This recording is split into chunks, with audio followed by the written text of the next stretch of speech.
Congress has voted to eliminate federal funding for public media. So what does that mean for the future? We're figuring out the way forward. One thing we do know is that the future for public media depends on you.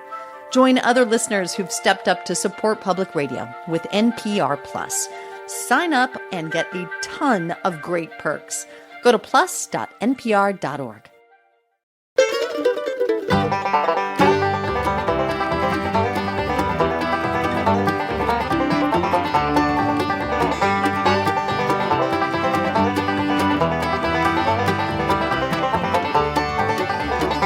Hello and welcome to Car Talk from National Public Radio with us, Click and Clack, the Tappert Brothers, and we're broadcasting this week from the Fitness Center here at Car Talk Plaza. Here it is, folks. For my birthday, I'm reading this, and it's from someone named Patty McGuire from Oakland, California. For my birthday this year, my wife purchased me a week of private lessons at the local health club. Though still in great shape from when I was on the varsity chess team in high school, I decided it was a good idea to go ahead and try it.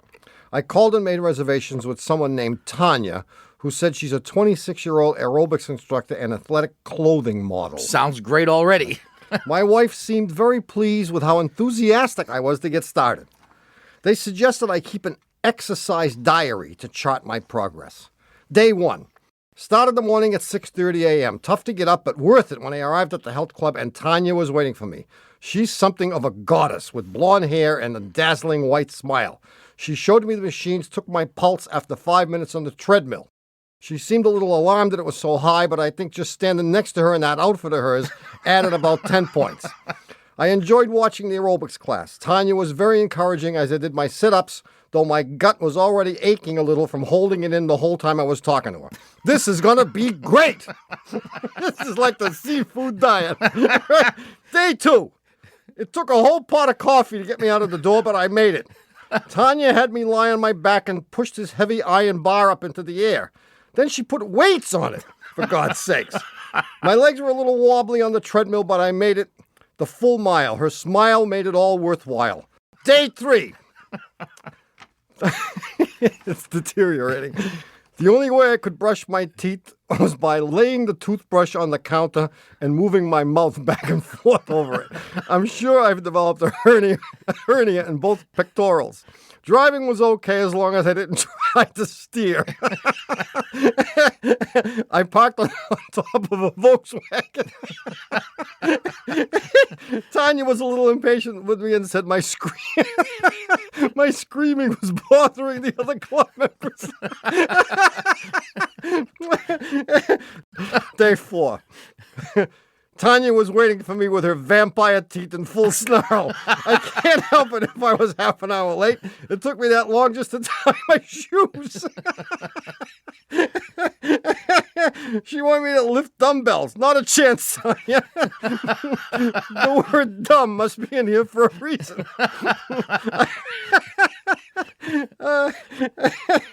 I hid in the men's room until she sent Lars to get me. As punishment, she made me try the rowing machine. It sank. Day 5. I hate Tanya more than any human being on the planet. If there was any part of my body not in extreme pain, I would hit her with it. Day 6. I got Tanya's message on my answering machine wondering where I am. I lacked the strength to use the TV remote, so I watched 11 straight hours of the Weather Channel. Day 7. Well, that's the week. Thank God it's over. Maybe next time my wife will give me something a little more fun, like a gift certificate for a root canal.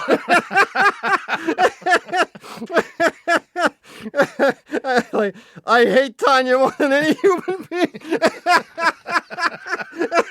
It all starts out, you're just like the diet. One Oreo cookie, the rest of the bag. Well. Graduated to the cheesecake eaten right from the freezer. I had a similar experience. Yes, just recently. Only it was one day. My wife decided that it would be a great idea if I went to the gym with her. My wife goes to the gym. She goes to the gym every day. She goes like 9 to 10 hours. 4 days a week. I don't know what she does there. And so she says to me, well, you'll do my workout. She figures, I'm a guy. Sure. She's a girl. I work at the shop Yeah. all week, right? Hefting transmissions and the like. Yeah. She almost killed me. And my pride kept me from saying uncle. Well, that's what happens. Can you let your wife lift more weight than you? Well, we were sitting. No. She shows me how to use all these machines. I sit there, and she says, "Okay, you got to do 15 curls." So I do. She does 15 and shows me how they're done, and I remember roughly. So I do 15, and then I get off the machine. She gets on, but before she gets on, she adds weights to the thing. Oh. She does another 15. Oh, so and effortlessly. So being the guy, I do 15. How'd you feel when you got to 12? I'm dying now. And then she does another set of 15 with even more weight. Amazing. My body, the whole body, I felt like, if you had been run over by a truck, I felt like that for 5 days. I remember you moaning and groaning. I used 2 tubes of Bengay. I was rubbing it on my eyes. My eyes even hurt. Did your hair hurt? Everything. I never ever went back, and I'll never go again. It's barbaric. God. Anyway, if you want to talk to us about your car or anything else, our number is 1-888-CAR-TALK. That's 888-227-8255. Hello, you're on Car Talk. Ciao ragazzi, sono Luigi. Hey Luigi, sono Tommaso qui. Come stai? Va bene, e lei? Bene. Non c'è male, eh? Non c'è male. How are you? I'm fine, thank you. Listen, guys, I want to know if a recent problem with my 85 Volvo 740 is related to a recent repair. Yeah. Okay, the car failed a smog test, and I was told that I had to replace the catalytic converter, which I did, along with the second muffler. Is that called a resonator? You have 2 mufflers on this car. Yeah, so I Are you from California, Luigi? Well, I'm from New York, but I live in California. Yeah, I knew you were from New York. How could you tell? I don't know. It was a funny thing. A wild guess. So within just a short time, a couple of weeks after replacing the rear muffler and the catalytic converter, the engine began fluttering at idle, and sometimes it would stall. And occasionally at cruising speed, the same thing would happen. The revs would go down. It was like the engine was getting choked, and it would come back again very quickly.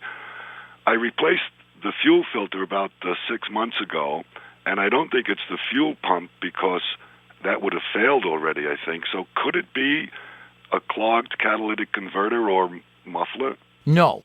Oh. Well, they just replaced both of those. And if they were clogged, there would be no intermittency to it. The faster you tried to drive it, the worse it would be. And it would never clear up. Because once it's clogged, it's clogged. Oh, I see. So it wouldn't vacillate between good and bad. Well, when I said clogged, perhaps I should have said defective. You could have said that. You could have said that, but that would have been meaningless. So smart. Yeah. I mean, are we just... So we want to stretch a point here so we can blame these guys in any way necessary? No, really. I thought it was related. I just thought that the... Yeah, well it is related in time. You know why? Because we all like to have cause and effect in a nice little bundle. And when things are related in time, the way these two events it makes you feel good. Causality jumps to the fore. But right. So what could it be? It certainly could be the fuel pump. Because the fuel pump won't necessarily fail in the manner you think it would fail. Oh. Fuel pumps can be erratic.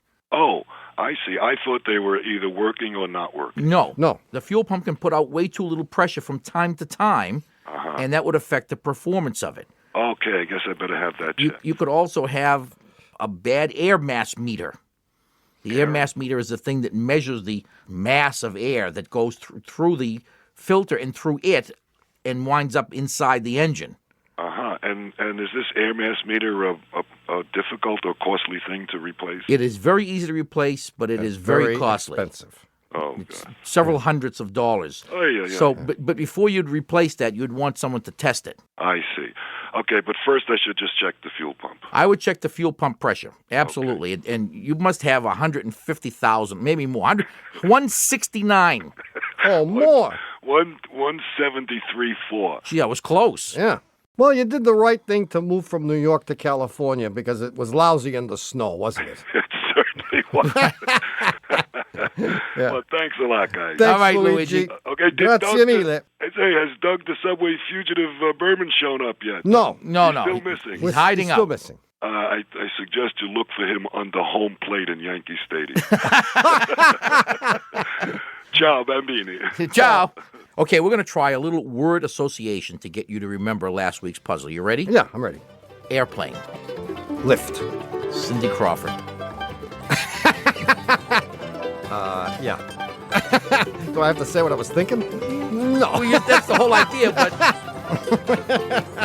I'll have the answer just a minute.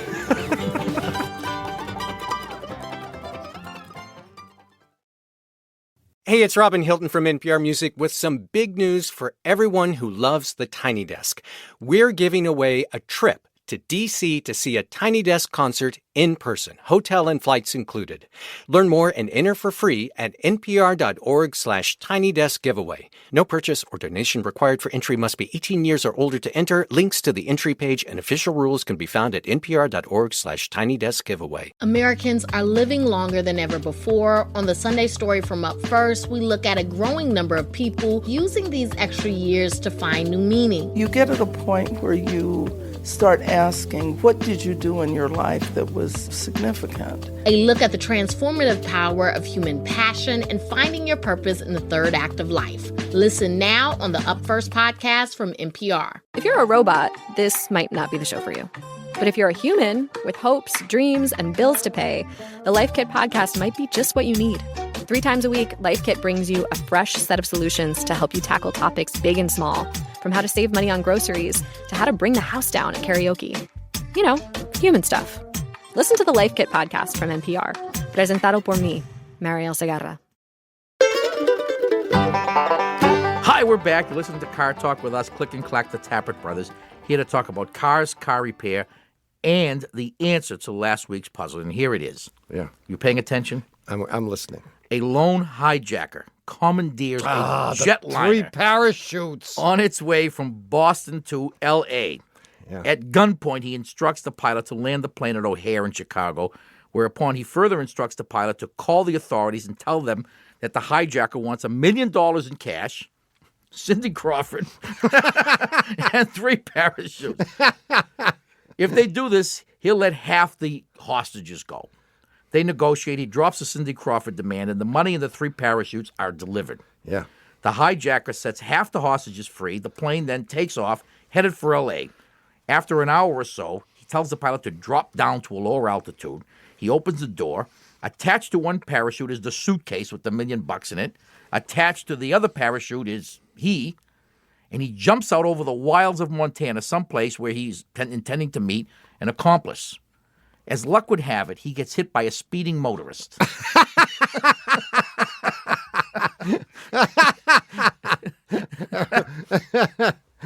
Yeah. The question is, what's with the 3rd parachute? I mean, he clearly needed 1 parachute for himself. Yeah. He clearly needed 1 parachute for the money. Why a 3rd parachute? Cindy Crawford. Well, no, they had already unnegotiated the Cindy Crawford Oh, they thing. did? Yes. Oh, Well, the authorities knew that he needed 1 parachute for the money, and they knew that he needed 1 parachute for himself. Yeah. And they had to assume the 3rd parachute was for a hostage. Therefore, they could not run the risk of rigging the parachutes. Otherwise, they'd give him 2 parachutes that had holes in them. Of course. And he'd put the money in one and himself in the other and plunge to his death. But they couldn't take the chance. That's why he asked for the extra parachute. They Wasn't didn't know he who clever? would get it. Yes, he And was. wasn't it bad luck that he got run over? Montana driver Hey, whacked him on the highway. It just goes to show you that sometimes reasonable and prudent is not reasonable enough. and prudent. And who's our winner this week? Our winner is John Mountford from Ballston Lake, New York. And for having his correct answer chosen at random this week, John gets a $25 gift certificate to the Car Talk Shameless Commerce Division, with which he can procure our brand new book of puzzlers called A Haircut in Horsetown and Other Great Car Talk Puzzlers. Or he can get Faces Made for Radio, the Car Talk video, our first ever video starring... And last video. Oh, yeah. It stars us, other famous brothers like the Smothers Brothers, the Flying Karamazov Brothers, and Dr. Joyce Brothers. It's got a U17 rating, by the way. Contains ugliness that may not be appropriate for anyone wearing fewer than 17 bags over their head while watching.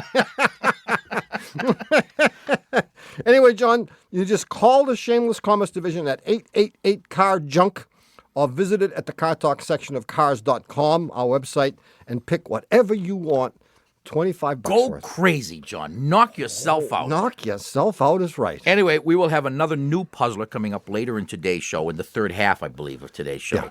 In the meantime, we'll take your calls at 1-888-CAR-TALK. That's 888-227-8255. Hello, you're on Car Talk. Hi, this is Linda from Purcell, Oklahoma. Hi, Linda. Purcell. Geez, you know, you just reminded me, when I lived in Texas, I lived in a neighborhood that had a bunch of streets named after towns in Oklahoma, and one of them was Purcell, and there was Ardmore and a bunch of other towns I had never heard of before, but I guess they just read out of street names. Was one of the streets Oklahoma City Street? No. I didn't think so. But Purcell was one, and I'd forgotten about it until this very moment. Was it a nice street? Not really. No, I lived on it. How nice could it be? What's up, Linda? Oh, I have a 1991 Chevy pickup. With 91? 91. Mm-hmm. And it's got 132,000 miles on it. Mm-hmm. And it likes to munch batteries. Really? Mm-hmm. Yeah. Really? That's an unusual thing. How does this battery munching manifest itself? Well, about a year ago, a battery died sort of a natural death. It was time for it to die. Uh-huh. And I put in a new battery, and about 6 months later, it was dead. And I thought, well, I got a bad battery. And that's what the people down at the Chevy dealership told me. They had put it in for you? No, I got it at another store. I don't know if I should be able to say. Like J-Mart? No, it's a store that sells batteries that have a name very similar to a Bruce Willis movie. Oh, yeah. Sears and Roebucks. Yeah. Die Hard 2. Yes. Okay. So in Die Hard with a Vengeance. it did. Well, did you go back to Sears with your little Die Hard battery? It's guaranteed. Yes, and they proclaimed it dead on arrival. They did. Uh-huh. And so they put in a new one. Yeah. And about 5 months later, that battery was dead. Hmm. And went to the Chevy dealership and said, what's wrong with my truck? And they looked at the alternator and everything and proclaimed my truck to be in splendid health. And I marched back to Sears with the battery, and they proclaimed it dead on arrival and put in a new one. When these batteries were found dead, did anyone pry off the covers to look inside? How did they test them? Were you there when they tested them?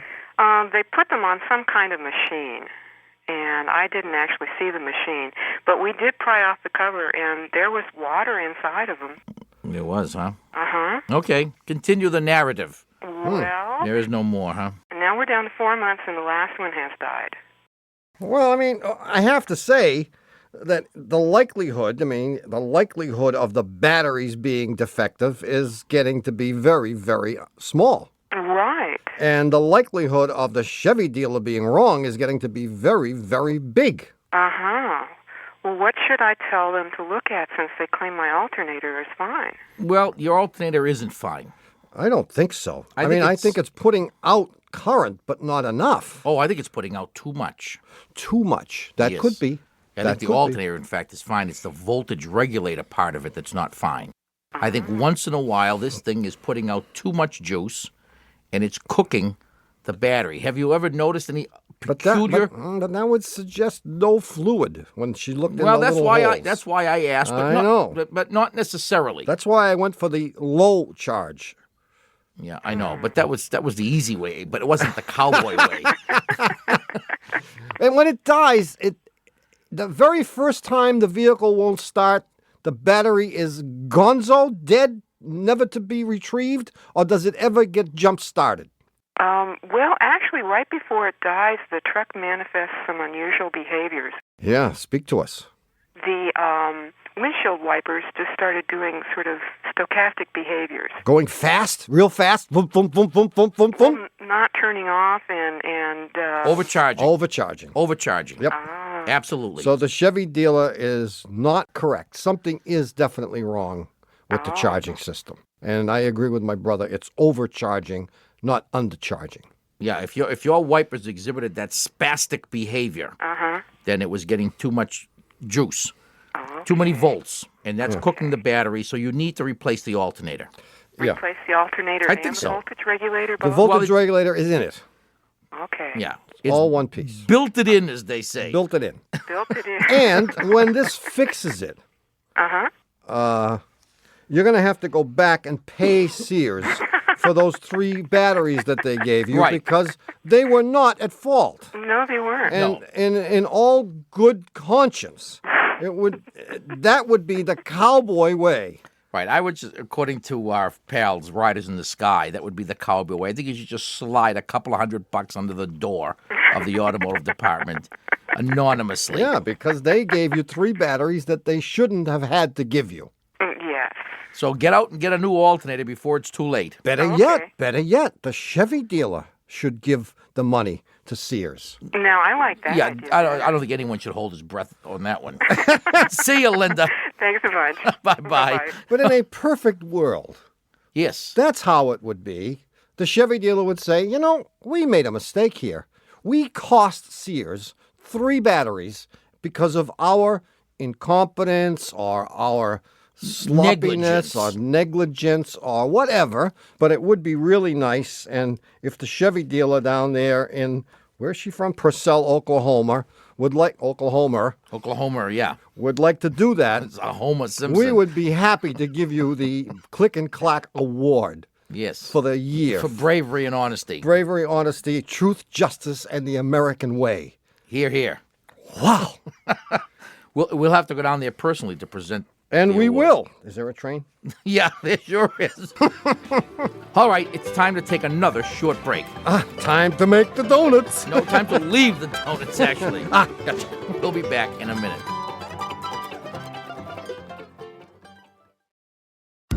Immigration raids, masked ICE agents, Operation Patriot. Our podcast, Here and Now Anytime, is looking at Trump's agenda of mass deportation through the eyes of one state. I'm coming to Boston. I'm bringing hell with me. Listen to the podcast, Here and Now Anytime, from NPR and WBUR. With a major shift in our politics underway in this country, 1A is drilling down on what's at stake for you and our democracy. In our weekly series, If You Can Keep It, we put these changes into focus and answer your questions about the impact of the Trump administration on the U.S. Join us every Monday for If You Can Keep It on the 1A podcast from NPR and WAMU.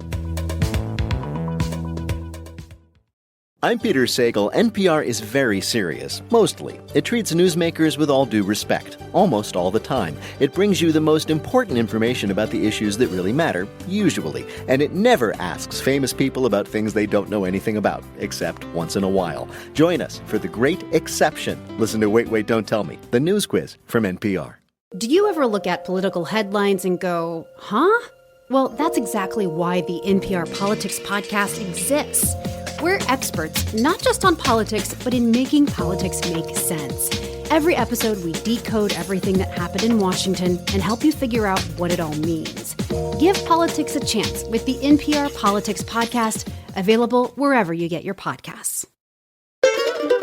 Ha! We're back. You're listening to Car Talk with us, Click and Clack, the Tappert brothers, and we're here to discuss cars, car repair, and the new puzzler. I noticed you didn't make any promises about the puzzle, like scintillating, exciting, automotive, Well, that's because I folkloric, don't really know which brilliant puzzler I'm going to use. Okay. Did I do the one with the poison wine glasses? Not Not recently.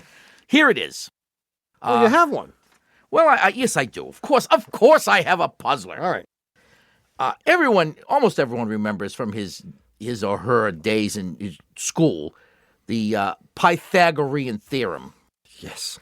A squared plus B squared equals C squared. And there are numbers like 3, 4, and 5, 5, 12, 13, which satisfy that little equation. Yeah. And many hundreds of years ago, a French mathematician by the name of Fermat said this only works for squares. He said if you take A, B, and C. Integers, A, B, and C. Yes. Okay? And there is some A squared plus B squared that will equal C squared. And we believe that. We know we have verification of it. Yeah, we got real numbers that fit it. We got real numbers that work. Right. He said if it isn't squared, but it's something else, like cubed or to the 4th power or to the 5th power, forget it. It doesn't work. So, for example, there is no A cubed plus B cubed, which equals C cubed. That's what he said. There is no A to the 4th plus B to the 4th that equals C to the 4th. As luck would have it, a young mathematician issues a statement that he has 3 numbers which prove Fermat's theorem is incorrect. He calls a press conference.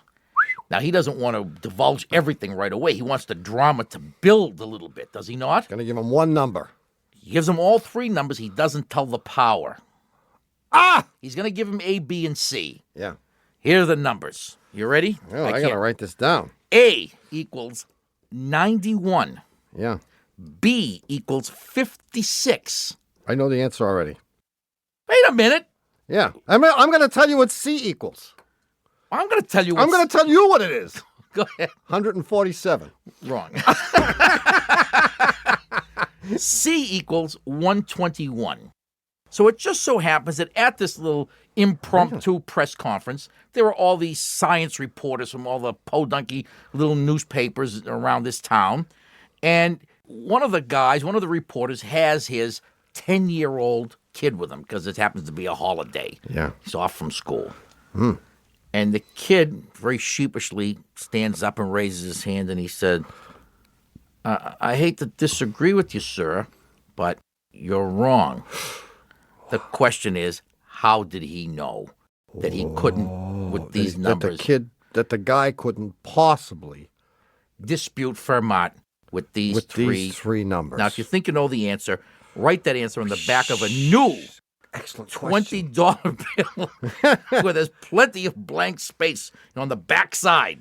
Yeah. Turn it over at the back side, all that room. Plenty of room. And send that $20 bill to Puzzler Tower, Car Talk Plaza, Box 3500, Harvard Square, Cambridge. Our fair city. Matt 02238. You know, I can only assume that our audience has gotten much more sophisticated that they're onto us. Because back in the old days, there were a couple of numbskulls that used to send We in actually 20 used to get bucks. $20 bills. Yeah. Not that we ever really saw them because Berman opened the mail. Yeah, and lately it's been Rogers. Rogers opens the mail. Patootie, Catherine opens the mail. So. But do you notice at Christmas time we always get $20 bills? Yeah. Presents with writing on them. Anyway, or you can do an electronic funds transfer and email your answer on a $20 bill to us from the Car Talk section of cars.com. If you'd like to talk to us, the number is 1-888-CAR-TALK. That's 888-227-8255. Hello, you're on Car Talk. This is Laura Rose in Burlington, Vermont. Hi, Laura. Laura Rose is all my first name. Laura Rose. I love it. All one word? It's hyphenated. Yeah, Laura Rose. Hyphenated. Hyphenated? Yes. A hyphenated first name? In fact. Boy, that's unusual, isn't it? No, well, not terribly. Well, name somebody else you know with a hyphenated first name. Haight Ashbury? I don't know. Burlington, Vermont? Burlington, Vermont. Yeah. Anyway, what's on your mind, Laura Rose? I have a 1993 Toyota pickup. Yeah. In the spring, I had about 90,000 miles on my truck, and I was going to do a bunch of preventative maintenance, and I had some friends that recommended that I switch to super unleaded gasoline to kind of keep things running clean. Yeah. So I did this, and I've been driving it on super unleaded for the past 6 months. Last week, I decided I wasn't noticing any difference in performance, and I was going to go back to regular unleaded. Good move. I had heard from a couple people that my car might act funny for the first tank. It might not like this switch initially. Sort of like switching to decaf. Right. You might have palpitations or something. So that's baloney, but go ahead. I tend to run my tank down pretty low, and I was down an empty tank, filled it up with regular unleaded gasoline. About a half a mile down the road from the gas station, my truck starts jumping and shaking and bucking like just crazy. I love it. Don't you? I do too. Don't you love it? Thank God for all these disasters. Otherwise, we wouldn't get any phone calls. Isn't this great? Yeah. Continue. Now I'm running into the problem that pretty much every time I take my foot off the accelerator, it stalls. and while I'm driving, it continues to jump, shake. Did you buy this tank of deviant gas? At a very reputable gas station. And is it the same gas station from which you have been buying the super unleaded all these months? No, it is not. It is not. But very reputable, meaning brand name? Meaning brand name. And starting with a T? And that I have... An S? An E? An S. An S. Ending with a vowel or a consonant? Ending with a vowel. Ooh. Soho gas. I know it well. So everyone tells me, get rid of this tank of gas. Drive it off. Yeah. So I spend the next day driving back and forth from Montpelier to Canada. Excellent. And then I went to a station that I do go to on a more regular basis. Starts with an S? With an M. An N? Ned's. Anyway, I filled up with this wonderful gasoline, super unleaded. Oh, you went back to super. Yeah. Went back and I'm going to tell you what happened. Okay. It does the same thing. Yeah. You know why? Continues bucking and shaking, stalling, everything. Yeah. Why? Why? Yeah, well, why? you just told me you knew why. I didn't say No, why. I said I knew what. You knew what? He don't know what. He doesn't know how, where, when, and none of those other things. Well, I knew what, because I knew that switching from super unleaded to regular would have no effect whatsoever on the drivability of the vehicle. And so switching back wouldn't either. therefore, should have no effect also. Okay. Why did it happen? How should I know that? What do you think I am? Some kind of a genius? Don't answer that. Well, with 90,000 miles on it, you are susceptible to all kinds of things that could go wrong. The trouble is that you are most susceptible to suggestibility. Yes. This would never have happened had that person told you to expect it to happen. You know, when you switch from super unleaded to regular, Awful things are going to happen. You should expect that the vehicle is going to have to take a little time to acclimate. Yes. And you fell for that. Had you talked to us first and we had told you that nothing would have happened, one of two things, either nothing would have happened or nothing would have happened. Well, let me ask you this, because nobody told my truck about this. What is he talking about? What is he talking about? No, either nothing would have happened, or when this thing did happen, you wouldn't have done the cause and effect thing. See? Exactly. Yes, okay, I'm with you on that. Now, what's wrong with this thing is you have a bad distributor cap. Bad distributor cap. That explains the drop in power, the performance, the stalling, the whole shebang. And the fact that this happened at the very moment that you filled up with regular gas is, believe it or not, a complete and utter coincidence. Absolutely. Wow. That's why when you first described this little scenario, I said, "Isn't it great?" Which is exactly what I meant. Isn't it fantastic that coincidence could have operated in this way? It is sad and it's tragic, I might add, that we in the auto repair industry get blamed for all these coincidences. That's right. Of which, when it comes to cars, there are far more of them than in regular aspects of people's lives. Absolutely. And so we get blamed. We get blamed for all everything. The coincidences of the world seem to be heaped upon people's vehicles. There's a doctoral Your dissertation mother-in-law decides to move in with you? Blame it on your auto mechanic. Wow. Yeah, no, you have an ignition problem, and I'm sure you're running on. This must be a 4-cylinder truck. It is. You're running on 3 cylinders, and you can drive that thing to the North Pole, and you ain't gonna get it to run on 4 cylinders. Isn't that something? So have someone open the hood; it'll be immediately obvious. I would be surprised if it cost you more than $165. If it's the distributor cap. Well, no matter what it is, it's going to cost you $165 if that's what it is. See you, Laura Rose. Thanks very much. Thanks for calling. Bye-bye. Bye-bye. Bye-bye. Well, it's happened. You spent another scintillating hour listening to Car Talk. Our esteemed producer is Doug, the subway fugitive, not a slave to fashion Berman. Our associate producer is Ken, 2 Car Garages. Our assistant producer is Catherine Imelda Ray. Imelda Ray. Catherine Imelda Ray. Imelda Ray. We just lost to Marcos. Our engineer is Dennis the Menace Foley, and our technical, spiritual, and menu advisor is Mr. John S. Lawler. Yes. Car Talk's poet laureate is Robert DeFrost. Our customer care representative is Haywood Jabuzzoff. Collision repair is handled by Jesse the Body Shop Ventura. Our document expert from the island of Jamaica is Euripides Upman, who is not related to our tailor, Euripides I mended these, or to our staff bouncer, Euripides I break your face, or to the proprietor of our men's clothing shop, Euripides or you own these. Peekaboo Street directs our intensive care unit, which is now known as the Peekaboo ICU, and our Leo Tolstoy biographer is Warren Peace, author of Leo Tolstoy by Warren Peace. Our chief counsel from the law firm of Dewey, Cheatham & Howe is Louis Dewey, known to the dogs in Harvard Square as Huey the Hydrant. Thanks so much for listening. We're Click and Clack. The Tappet Brothers. Don't drive like my brother or my sister. Don't drive like my sister or my brother. We'll be back next week. Bye-bye. So long.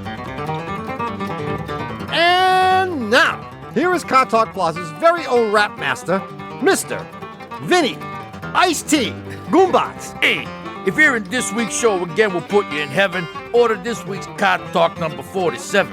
You can take it from me, the public radio hunk. You can get your taste by calling 888-CAR-JUNK. That's good, Vinny. What about the puzzle book, the video? What about all that stuff? Well, if you think you've seen the ugliest faces you can see, then our smiling mugs have never been on your TV. A show that's exciting is 90210. It's Car Talk's first and probably last new video. Take it from me, the public radio hunk. You can get this stuff by calling 888-CAR-JUNK. That's 888-CAR-JUNK. Or visit the Shameless Commerce Division at the Car Talk section of cars.com. Thank you, Vinny. My foot is still tapping. Hey, tap this, pal. Car Talk is a production of Dewey, Cheatham & Howe and WBUR in Boston. And even though Joe Palca is looking into scientific remedies to prevent us from saying it in the future, this is NPR National Public Radio.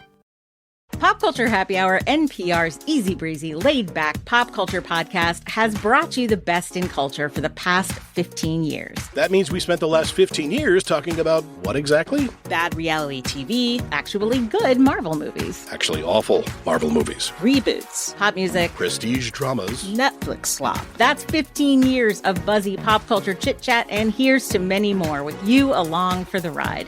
Listen to Pop Culture Happy Hour on the NPR app or wherever you get your podcasts. Stars, they're just like us. John Legend goes to CVS. Well, that's because he has his own skincare line. It was so exciting to actually go into one of those stores. We had the end caps. Were you like, I don't want this locked up? John Legend is one of many stars riding the celebrity branding wave. He tells us about it on The Indicator from Planet Money. Listen in the NPR app or wherever you get your podcasts.